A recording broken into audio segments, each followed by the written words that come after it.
Bueno, les damos un cordial saludo, una bienvenida para todos nuestros oyentes, seguidores de nuestras redes sociales y, por supuesto, de esta su emisora, Buscuenti Radio, donde estás, no es el final. Hoy es martes, bueno, continuando con nuestra programación para este día, estamos con la presencia de Juan Carlos Vega, la Fundación New Life for Kids, en su segmento Cápsulas de Vida. Así es que, bueno, Juan Carlos tiene una invitada para el día de hoy, entonces vamos a dejar que sea Juan Carlos quien presente su invitada. Juan Carlos, ¿cómo estás? Bienvenido. Gracias, Jorge. Muy buenas tardes. Sí, señor, como dices tú, tenemos una invitada muy especial, la pastora Herminia Escobar, profesora del Seminario Bíblico de la Iglesia Cuadrangular y además autora de 2 libros. Estaba a punto de publicar el segundo libro, entonces ella nos comentará eso más adelante, pero le invitamos porque Dios puso en nuestro corazón como fundación un tema muy importante que es la resiliencia. ¿Sí? Es una palabra un poquito enredada, pero dejemos que la pastora Herminia nos explique qué es, en qué consiste y cómo se desarrolla eso en las personas. ¿Listo? Herminia, muy buenas tardes, ¿cómo estás? Muy buenas tardes, Juan Carlos, y a todos los que se han conectado a esta hora. Muchísimas gracias por la invitación y bueno, aquí estamos para tratar este tema que no es tan nuevo como pensamos. Se habla últimamente del tema, pero en verdad existe desde que existe la humanidad. ¿Entramos en tema de una vez o...? Sí. Sí, bueno, ok. Adelante, hágale. Bueno, ok. Bueno, entonces, como les decía, lo de la resiliencia, pues no es algo que sean, aunque está muy de moda, no es algo que exista hace poco. Por ejemplo, desde el punto de vista bíblico, la resiliencia existe desde que existe la humanidad, porque la resiliencia es una capacidad que tienen o que desarrollan las personas ante la adversidad. Una persona resiliente es una persona que convierte una adversidad o un mal momento, lo convierte en algo positivo que le deje una lección para salir adelante de esa situación. Entonces, la resiliencia llega ¿a qué? Llega a lograr, si la persona lo hace muy bien, llega a lograr, a buscar, a hacer que eso le traiga a su vida, en lugar de destruirle, le traiga a su vida cosas muy buenas. Por ejemplo, en la Biblia se ven muchísimos casos de personas resilientes, pero vamos a ver que esa resiliencia no es algo que lo desarrolle todo el mundo y que está formada o que que la ocasiona, si la persona lo tiene en cuenta, algunos rasgos, algunos factores que vienen a ayudar o a empeorar la situación. Recordemos que la resiliencia tiene que ver directamente con adversidades, con frustraciones, con esas cosas que a nosotros no nos gusta casi. Entonces hay 2 factores que inciden directamente en la resiliencia o en el manejo que se le da, porque la resiliencia no es otra cosa que el manejo positivo que se le da a una adversidad o situación. Entonces hay 2 factores que entran a jugar allí un papel muy importante. Y estos 2 factores son los ambientales o externos y los personales o internos. Ante la adversidad, las personas lo toman de 2 maneras. Uno, lo pueden tomar como si fuera un sillón donde la persona se sienta a llorar lo que le pasó, donde la persona se sienta a sufrir y a decir, mire, esta es la vida que me tocó, cómo sufro yo. Esa es la persona que toma la adversidad como un sillón en el cual piensa que tiene que quedarse toda la vida en ese punto de su vida, en ese trauma o en ese momento adverso que está viviendo. Pero hay el otro tipo de personas que ante la adversidad toman ese momento, esas situaciones de suceso, lo toman como un trampolín. Ustedes saben que el trampolín lo que hace es que nos lanza o hacia arriba o hacia el frente, dependiendo del tipo de trampolín. Entonces, ante la adversidad, esto es lo que hace la diferencia. Todos tenemos factores ambientales o externos que son a veces los generadores de la adversidad, pero todos también tenemos factores personales o internos, que son como esa capacidad que nuestro Dios nos ha dado para salir adelante. Entonces, la forma como nosotros afrontemos estos tiempos y tiene que ver directamente con estos factores internos o externos. Vamos a ver así qué son esos factores ambientales o externos. Dentro del manejo y dentro de la situación cuando se presentan, surgen unos factores antes o después del problema, ¿sí? Surgen unos factores que son de riesgo o son factores protectores. Los dos se ven tanto en los ambientales o internos como tanto en los externos como en los internos. Entonces vamos a ir desmadejando esto un poquito. Entonces, esos factores ambientales o externos son como la situación que nos rodea. Por ejemplo, el niño que fue abandonado, por ejemplo, la pareja que se divorció, por ejemplo, la crisis económica que quebró el negocio. Esos son factores externos. Una quiebra de un negocio porque por la pandemia ya de por sí es un factor externo que ocasiona o ha ocasionado diversidades de momentos críticos en las personas, ya sea a nivel financiero, ya sea a nivel de salud, a nivel relacional, pero ha sido un factor externo global y grande, ¿sí? No es algo que, los factores externos no es algo que yo necesariamente pueda controlar o cambiar. No necesariamente, son cosas que se salen de mis manos, pero los factores internos sí los puedo controlar porque es ese gobierno interno que yo mismo ejerzo sobre mi vida, sobre mis pensamientos, sobre mis emociones, sobre mis decisiones. Entonces la resiliencia, aunque tiene que ver, aunque la afecta a la persona, todo lo externo, la familia, por ejemplo, hay familias donde todos mueren de cáncer, hay familias donde todos son alcohólicos. Entonces, cuando la persona acá en su mente, en sus factores internos, no está consolidado, no está firme en una fe, en una creencia, en un deseo de salir adelante, se resigna, se sienta en el sofá. No, pues si todos murieron de un paro cardíaco a los 50, a mí me tocó también vivir hasta los 50 y morirse del paro cardíaco. Porque el entorno no lo puede cambiar. Hay cosas en nuestros genes que no podemos cambiar, ¿sí? Pronto nos pintamos las mujeres el cabello para ser rubias y éramos pelinegras o viceversa. Eso es genético, pero lo puedo cambiar. Pero ya cosas internas, ya hay cosas que no se pueden cambiar. Perdón, cosas externas, pero lo interno sí siempre lo podemos cambiar. Y de lo interno es que sale esa fuerza, esa capacidad, esa habilidad para que si no puedo cambiar lo externo, lo interno sí.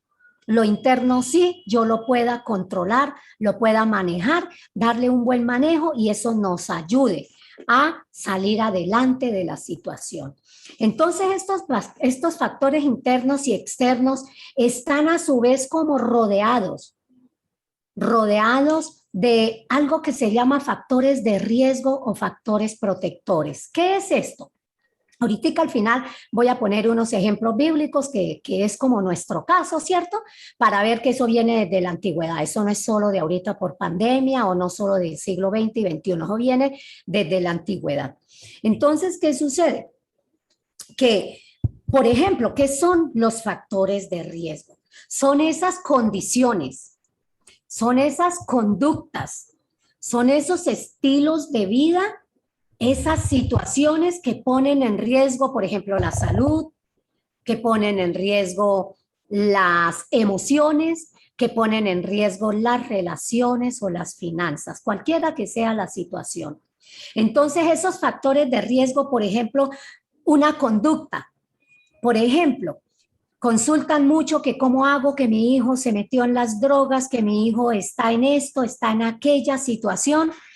Antes de que el hijo entrara a eso, debió haber un factor de riesgo que era notorio o que podía estar en el ambiente y en el entorno, ¿sí?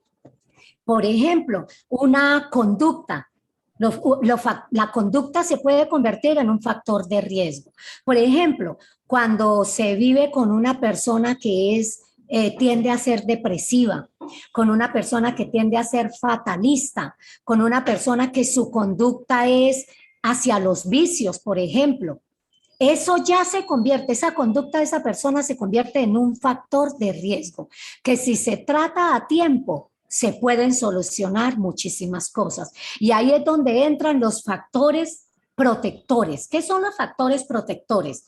Son todas aquellas cosas, situaciones, conductas, estilos de vida que facilitan o previenen o son preventivos para no caer en unas situaciones que no queremos caer.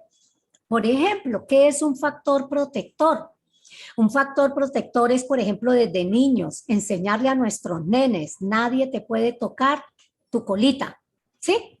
Ese consejo, el estar allí con el niño conversando y haciéndole, no dañándole su mente con pensamientos maliciosos y de desastre, pero sí que el niño pueda ver que no debe confiar en todo el mundo y que no puede, salir con el que sea, ¿sí? Entonces, por ejemplo, ante un divorcio hay factores protectores como la comunicación, como buscar una terapia o como buscar un consejero cuando se van presentando ciertos factores de riesgo. Un factor de riesgo ante un divorcio, por ejemplo, la infidelidad. Eso es un grandísimo factor de riesgo para que vean las finanzas. Las finanzas es bastante grande como las finanzas pueden ser un altísimo factor de riesgo para que los hijos caigan en malos pasos, para que se presente un divorcio, para que las relaciones se dañen, sea porque no se tiene nada o sea porque se tiene mucho, ¿sí? Por ejemplo, si no se tiene nada, fácilmente el muchacho, si no tiene principios y valores, puede caer en el robo, puede caer en la promiscuidad. Ahorita ustedes saben que uno entra a cualquier consulta o en Facebook o en lo que sea y facilito pueden salir publicidades. Por ejemplo, eso es para estar pendiente con los niños. Si le salen publicidades de cosas promiscuas, de webcam, de cosas así, quiere decir que es que el niño ha estado indagando porque de una vez el sistema conecta todo, ¿sí? Entonces, un factor protector es estar no viniendo cada rato pues allí como un fiscal, sino hacerle acompañamiento de acuerdo a la edad del niño. No es lo mismo un niño, no sé cómo hay mamás o padres que le hacen perfiles a los niños chiquiticos, desde chiquiticos, ahorita la pedofilia está disfrazada de muchas maneras. Y entonces, ¿esto qué es lo que hace? Que viene a convertirse a veces en un factor de riesgo.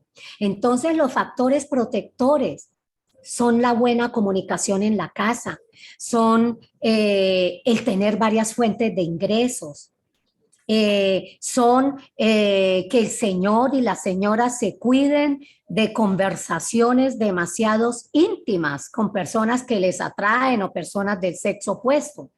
Todo eso son factores protectores que nosotros podemos desarrollar.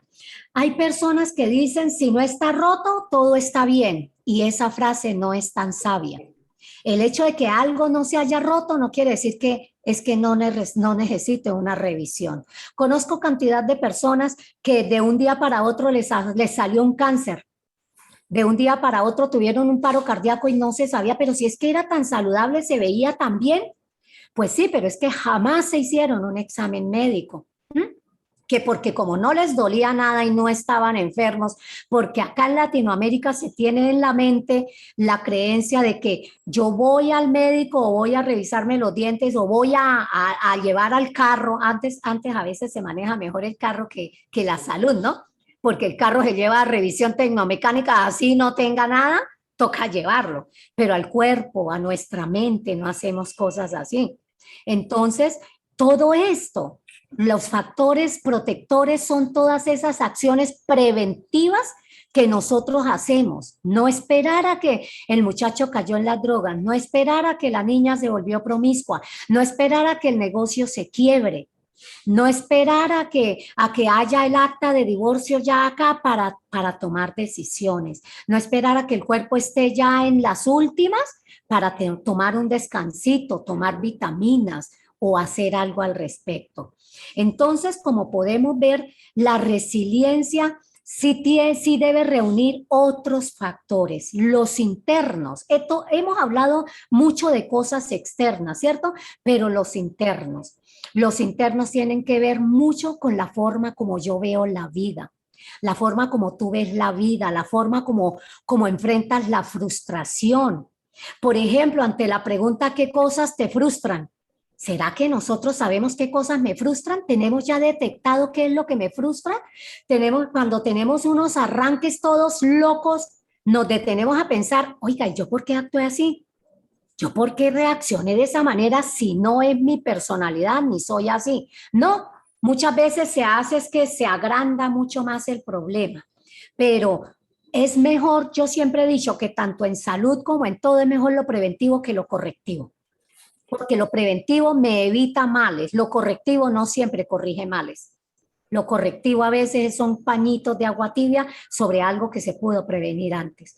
Entonces, la resiliencia tiene muchísimo que ver con mi actitud frente a la vida, con la actitud que tomamos nosotros frente a la adversidad, frente a las situaciones adversas o molestas, frente a esas cosas que a veces, sí hay cosas que a veces se presentan de repente. Por ejemplo, si se revisó el carro, si se hizo todo bien, si se va manejando sin pasarse una señal de tránsito y con todo eso se genera un accidente por irresponsabilidad del otro, pues ahí sí son cosas que uno no, ¿cómo lo podía prevenir si no sabíamos y nosotros íbamos haciendo nuestra parte? Entonces sí hay cosas que aparecen de repente, pero lo que hay acá adentro de nosotros es lo que nos va a ayudar.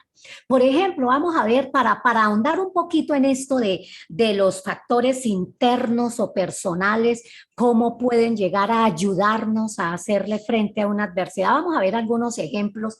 Por ejemplo, en Hechos, capítulo 28, allá el apóstol Pablo, ¿ustedes se acuerdan cuando él iba preso, iba prisionero en un barco, él no iba en un crucero? Resulta que Dios le había dicho a Pablo que lo iba a llevar a Roma. Si Pablo fuera como yo, se imaginaría un crucero, pues lo más de lindo, un avión, pues para aterrizar allá en Roma, pero resulta que ni fue crucero, ni fue avión, en ese tiempo no habían aviones, pero tampoco fue un barco de paseo. El Señor le cumplió la palabra a Pablo de llevarlo a Roma, pero resulta que Dios no le dijo cómo lo iba a llevar y yo no sé si Pablo le preguntaría cómo lo iba a llevar.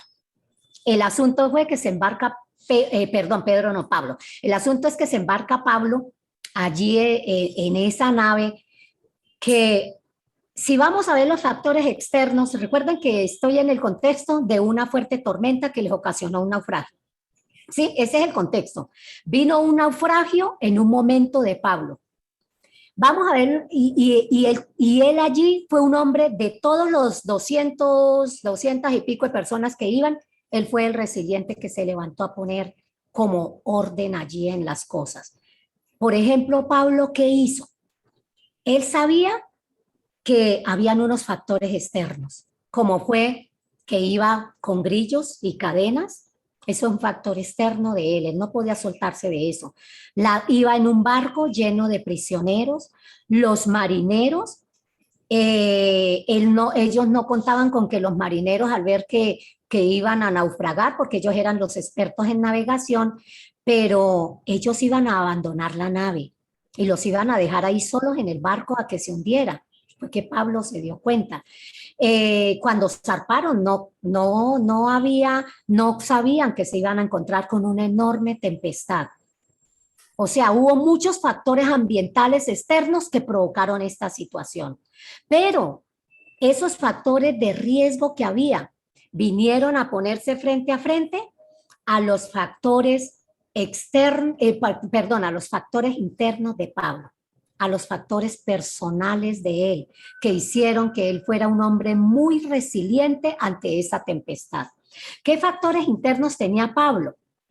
Por ejemplo, tenía cosas, Pablo no era perfecto porque no hay ningún hombre sobre la tierra, ni en la Biblia, ni fuera de la Biblia que sea perfecto, exceptuando nuestro Dios, nuestro Señor Jesucristo. Pero de ahí para adelante todos tenemos. Cuando el ángel se le aparece a Pablo, lo primero que le dice es: Pablo, no temas. Yo les hago una pregunta, el gran Pablo, así osado, atrevido, si Dios le manda un mensaje con un ángel y le dice no temas, nunca se le dice a una persona valiente no temas. ¿Cierto que no? Si uno ve a alguien así fuerte que va para adelante, uno no le dice, oye, no temas. En la Biblia, ¿a quiénes Dios les dice no temas? A los que estaban miedosos, a los que están con susto, a los que están asustados, a los que están temiendo lo peor. Y el ángel justamente se aparece a Pablo y le dice: Pablo, no temas. O sea, un factor interno de Pablo era que tenía cierta dosis de temor. Porque imagínense ustedes ir en medio del mar, del mar, que se levanten unas olas enormes, ver que los marineros van a abandonar la nave, los expertos en navegación se van a ir y los van a dejar ahí solos, ver que las olas están entrando y llenando de agua todo el barco. Imagínense, el más fuerte, vienen pensamientos de temor. Entonces, en sus factores internos, él tenía una dosis de temor. No sé si que grande o pequeña, el asunto es que temor es temor. Pablo no era navegante. Pablo era un estudioso de la Torá, de las Escrituras. Pablo era un líder espiritual. Pablo lo más que sabía hacer, que dice la Biblia, es que que hacía carpas, tiendas, pero en ninguna parte dice la Biblia que él fuera un experto capitán de barco. Tampoco dice la Biblia que él fuera un gran marinero. Pero ¿qué sucede? Que esos factores personales no sobrepasaron los otros factores positivos que él tenía. ¿Como cuál era? Tenía una gran fe y confianza en Dios. Tenía una gran fe. Mire, personajes resilientes los hay desde Génesis hasta Apocalipsis. Vemos personajes resilientes. Por ejemplo, David fue un personaje muy resiliente. Él supo soportar la adversidad, supo soportar las calumnias, supo resistir el mal tiempo. Y llegó un momento en que todo lo bueno llegó a su vida. Hubo un día en el que un solo momento le cambió a él la vida, le cambió de estar detrás de las ovejas a ser el ungido como rey de Israel. Entonces, así vemos muchísimos ejemplos en la Biblia. La niña que fue secuestrada allá en el libro de Reyes, una niña que fue llevada cautiva y además de ser secuestrada, fue llevada esclava a la misma casa a donde estaban sus captores para ser esclava de ellos. O sea, era una niña que además de ser secuestrada era esclava, no tenía ni voz ni voto. Pero si nosotros analizamos allá la actitud de esa niña, los factores internos sobrepusieron a los factores externos. Y todos ellos, la característica principal que tienen es que tenían su fe puesta en el Dios Todopoderoso. Mire, ante la adversidad no vale tanto la experiencia. Ante la adversidad a veces hay momentos tan adversos que ni siquiera el dinero puede venir a solucionar eso. He conocido personas con muchísimo dinero que mueren de cáncer, mueren de un infarto, y por más que los tuvieran en la clínica, en el centro médico más especializado del mundo, con todo y eso, todo eso no ayudó porque son factores externos. Pero entonces, ¿qué sucede? En todos estos hombres, ¿qué es lo que veo? La confianza en el Dios Todopoderoso. Miren, hay un escritor que se llama Walter Rizzo. Él es escritor y conferencista, es psicólogo. En un libro de él, creo que es Deshojando Margaritas, que se llama el libro o De Regreso a Casa. Bueno, él en todo caso, en uno de estos libros, me he leído varios de él y ahorita no tengo la nota acá. Él dice que él como psicólogo ha ayudado a muchísimas personas pasando sus crisis y sus tiempos de adversidad, que las ha ayudado muchísimas.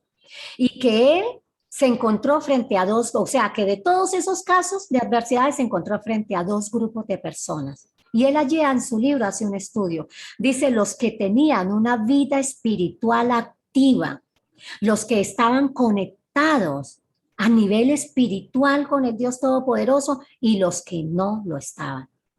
Y él allí dice, trabajar en la vida espiritual es algo que a nosotros nos capacita, es algo inclusive preventivo desde antes, que nos capacita para enfrentar las adversidades de una mejor manera.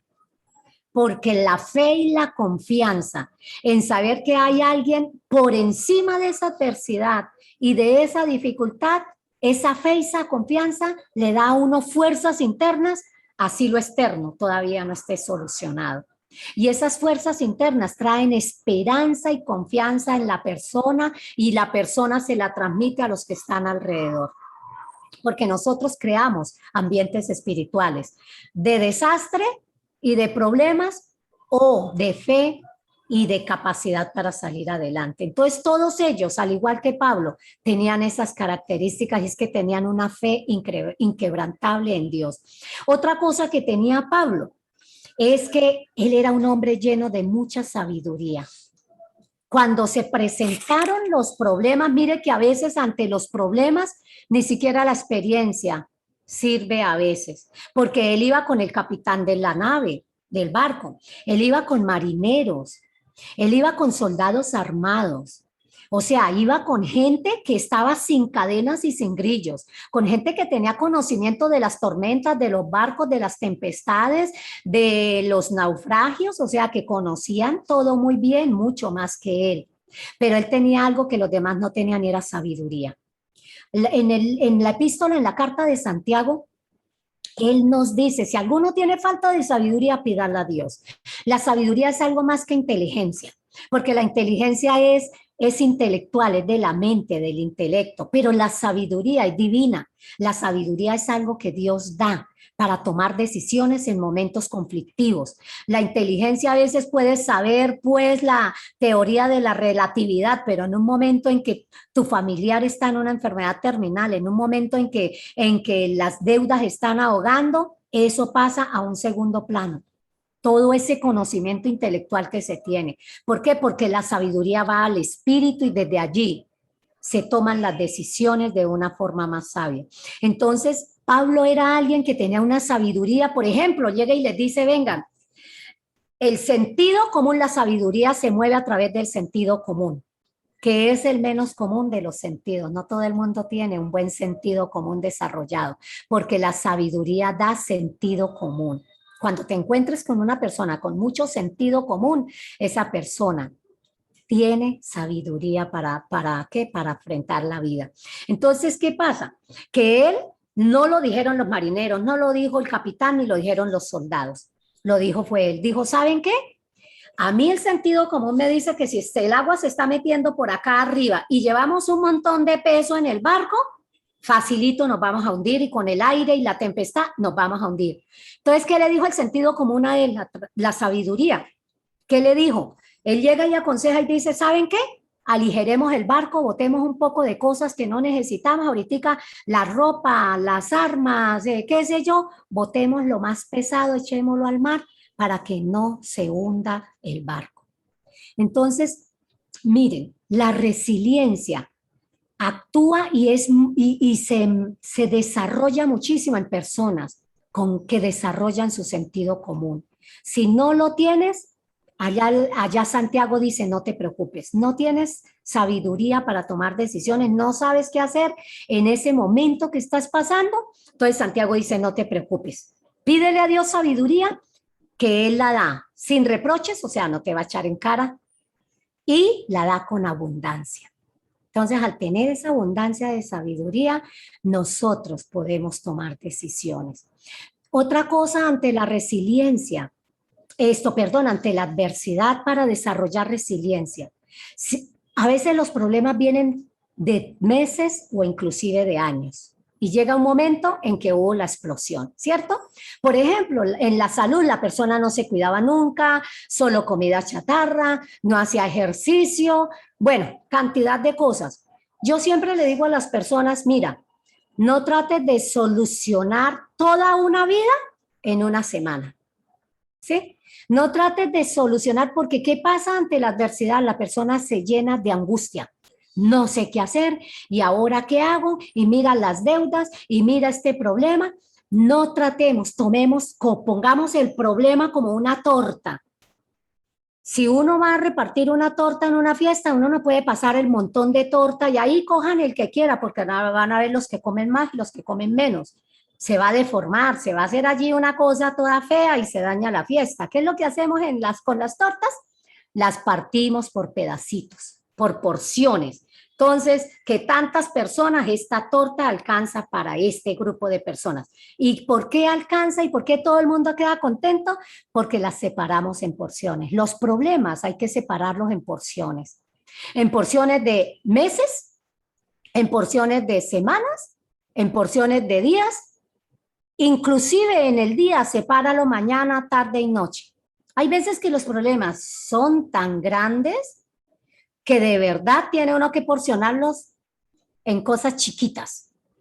Empieza a hacer, vive un día a la vez, le digo yo a personas que están con problemas grandes. Porque ¿sabes cuál es? Porque es que la persona a veces no desarrolla la resiliencia por la angustia que tiene. Entonces se pone a pensar, hoy estamos a 16 de noviembre. Entonces con el problema, por ejemplo, financiero, ¿y cómo voy a hacer en febrero cuando el muchacho empiece a estudiar? ¿Cómo voy a hacer en enero, en diciembre, ahorita, en noviembre? ¿Cómo voy a hacer con el cambio del uniforme, con el cambio de colegio, con el paso a la universidad? Si no previno antes todas esas cosas con un sistema de ahorro, la verdad, con preocuparse y entrar en crisis, se llena de ansiedad. ¿Por qué no empieza desde ya a hacer un ahorro? ¿Por qué no empieza desde ya a comprar? Si tiene la lista, compre poco a poco libros que son más económicos ahorita, que la gente va a comprar ropa, a comprarlos en febrero cuando ya todos están estudiando. Que si es de salud y no te has cuidado durante toda la vida y eras un fumador empedernido, no pretendas que tus pulmones, por obra y magia, se descongestionen de un día para otro. Tienes que empezar a tomar unas terapias espirituales, de respiración, no sé, pero tienes que empezar a tomar unos pasos. Lo importante para ser resilientes es empezar nosotros a hacer agendas, pasos. ¿Qué pasos debo hacer para enfrentar esta situación? Pero por favor, no tomen de una vez, no quieran que de una vez la vida se les solucione en una semana, por cosas que vienen sucediendo meses e inclusive años, por cosas que inclusive vienen desde la infancia. Uno tiene que darle oportunidad al cuerpo, a la mente, a la vida, para que retome el rumbo. Pero a veces, ¿por qué es que no somos resilientes? Porque es que perdemos esa capacidad de enfrentar las situaciones adversas y al contrario nos llenamos de terror, nos llenamos de miedos, de pleitos, de confusión, de frustración. ¿Por qué? Porque queremos todo para allá, la inmediatez. Estamos viviendo en un siglo de inmediatez. Todo es rápido, todo es para allá, todo es de una vez. Y con los problemas, recordémonos que es una torta. ¿Qué torta la que tengo yo tan pequeña, tan grande para el poco tiempo que tengo? Tan pequeña para el poco tiempo que tengo, o tan grande de hacer. Entonces, ¿qué sucede? Que empecemos así. Alimentemos nuestra vida de fe. Alimentemos nuestra vida espiritual, porque nosotros somos un espíritu con un alma dentro de un cuerpo, no a la inversa, no es un cuerpo que tiene un alma y por allá un espíritu que un día va a que va a expirar y ya va a dejar de existir. No, nosotros somos un ser espiritual que vive dentro de un cuerpo y tiene un alma con emociones, con voluntad, con pensamientos, con sentimientos, con muchas cosas. Entonces, si somos un espíritu que vive acá en la tierra en un cuerpo, alimentemos primero que él es la raíz que va a venir a dar fruto nutriente al alma y al cuerpo. Al alma y al cuerpo. Entonces, primero, para ser resilientes, activemos esa parte espiritual, esa comunión con Dios, esa relación con Él. Segundo, hagamos el consejo que nos da Pablo allá en Romanos 12:2, cambiemos la forma de pensar para que cambie nuestra forma de vivir. Si el problema es financiero, en lugar de echarse la culpa al esposo, a la esposa, los papás, a los hijos, ¿por qué no nos sentamos y hacemos una lista de cuáles son nuestros hábitos financieros? ¿Cuáles son nuestros hábitos de compras? ¿Cuáles son nuestros hábitos de endeudamiento? ¿Cuáles son las fuentes que tenemos? Es que hay 7 personas en esa casa y dependen de un solo sueldo, que es el del papá. Y entonces resulta que cerraron la fábrica del papá o se quedó el negocio, nadie más hacía nada en esa casa. Y entonces, ¿qué sucedió? Que vino eso. Entonces, cambiemos nuestra forma de pensar. ¿Por qué estoy endeudado? ¿Por qué estoy enfermo como estoy? ¿Por qué mi mente me está dando tanta lidia? ¿Por qué mi cuerpo se está enfermando tanto? ¿Por qué no soporto a personas en mi familia o bueno, cualquiera que sea la situación, ¿sí? ¿Por qué es que voy de trabajo en trabajo y no aterrizo en ninguno? ¿Por qué mi profesión está siendo un desastre? ¿Por qué mi vida cristiana veo que no va para adelante ni para atrás? Entonces, cambiar acá la mente, cambiar. Y lo tercero,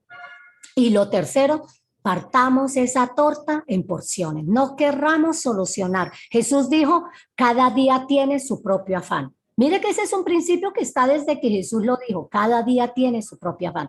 No quieras solucionar ese problema que tienes que te parece enorme, no lo quieras solucionar ahorita, de una vez, hoy, ya que se me solucione.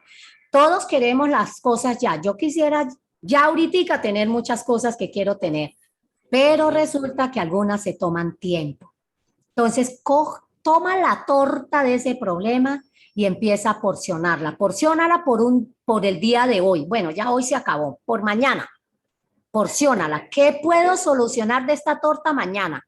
¿Qué cosas las puedo solucionar en la semana y cuáles cosas las puedo solucionar en los meses que vienen?